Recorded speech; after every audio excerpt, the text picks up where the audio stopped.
অভ্যুত্থানের সরকার আন্দোলনে ক্ষতি হওয়া মিরপুরের দুটি মেট্রো রেল স্টেশনের মেরামত খরচ নামিয়ে আনলেন অর্ধেকে। বাংলাদেশে মেট্রো রেলের ক্ষতিগ্রস্ত কাজীপাড়া ও মিরপুর 10 স্টেশন সংস্কারে খরচ অনেকটাই কমে এসেছে বলে দ্রুতই পুনরায় চালুর উদ্যোগ নেওয়া হয়েছে।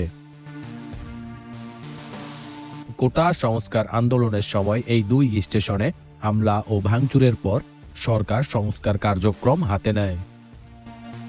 প্রাথমিকভাবে কাজীপাড়া স্টেশনের সংস্কার কাজ প্রায় শেষের দিকে। ডিএমটিসিএল এর নবনিযুক্ত ব্যবস্থাপনা পরিচালক মোহাম্মদ আব্দুর রব জানিয়েছেন, কয়েকদিনের মধ্যেই চালু করার ঘোষণা আসতে পারে। মিরপুর 10 স্টেশনের ক্ষেত্রে কিছুটা বেশি সময় লাগলেও সেটি চালু করার কাজও দ্রুত এগোচ্ছে। খরচ কমেছে উল্লেখযোগ্যভাবে। শুরুতে সরকার জানিয়েছিল এই দুই স্টেশন মেরামত প্রায় 350 কোটি টাকা খরচ হবে। তবে অভ্যুত্থানের সরকার যে ব্যবস্থাপনা পরিচালক নিযুক্ত করেছেন তিনি জানিয়েছেন, কাজীপাড়া স্টেশনের সংস্কার মাত্র 1 কোটি টাকারও কম খরচ হবে। ডিএমটিসিএল জানিয়েছে, স্থানীয়ভাবে যন্ত্রপাতি সংগ্রহ করায় খরচ অনেকটাই কমানো সম্ভব হয়েছে।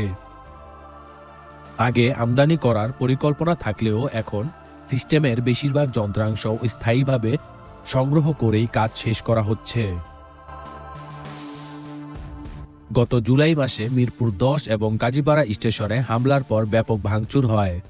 বিশেষ করে মিরপুর 10 স্টেশনের টিকিট ভেন্ডিং মেশিন এবং স্বয়ংক্রিয় দরজা মারাত্মকভাবে ক্ষতিগ্রস্ত হয়। কাজীপাড়া স্টেশনেও কিছু ভাঙচুর হয়, তবে তুলনামূলকভাবে ক্ষতি কম হওয়ায় এর সংস্কার কাজ দ্রুত শেষ করা সম্ভব হয়েছে। ডিএমটিসিএল এর কর্মকর্তারা জানিয়েছে, আগামী 18 সেপ্টেম্বরের মধ্যেই কাজীপাড়া স্টেশন যাত্রীদের জন্য খুলে দেওয়া হবে। এদিকে মিরপুর 10 স্টেশনের যন্ত্রপাতি বিদেশ থেকে আমদানি করতে হবে, তাই কিছুটা সময় লাগলেও সেটি অল্প সময়ের মধ্যেই চালু করা সম্ভব হবে। এই প্রকল্পের দ্রুত অগ্রগতি এবং খরচ কমানোর পদক্ষেপ মেট্রো রেলের যাত্রী সেবা উন্নত করতে সরকারের পরিকল্পনার একটি গুরুত্বপূর্ণ অংশ হিসেবে বিবেচিত হচ্ছে। সর্বশেষ মেট্রো রেল কর্তৃপক্ষ জানিয়েছেন, মেট্রো রেল স্টেশন মেরামত 138 কোটি টাকার মধ্যেই সম্পন্ন হয়ে যাবে, যেখানে আওয়ামী লীগ সরকার জানিয়েছিল 350 কোটি টাকার নিচে ভাঙচুর করা মেট্রো স্টেশন মেরামত সম্ভব নয়। দেশ বাংলা নিউজ, ঢাকা।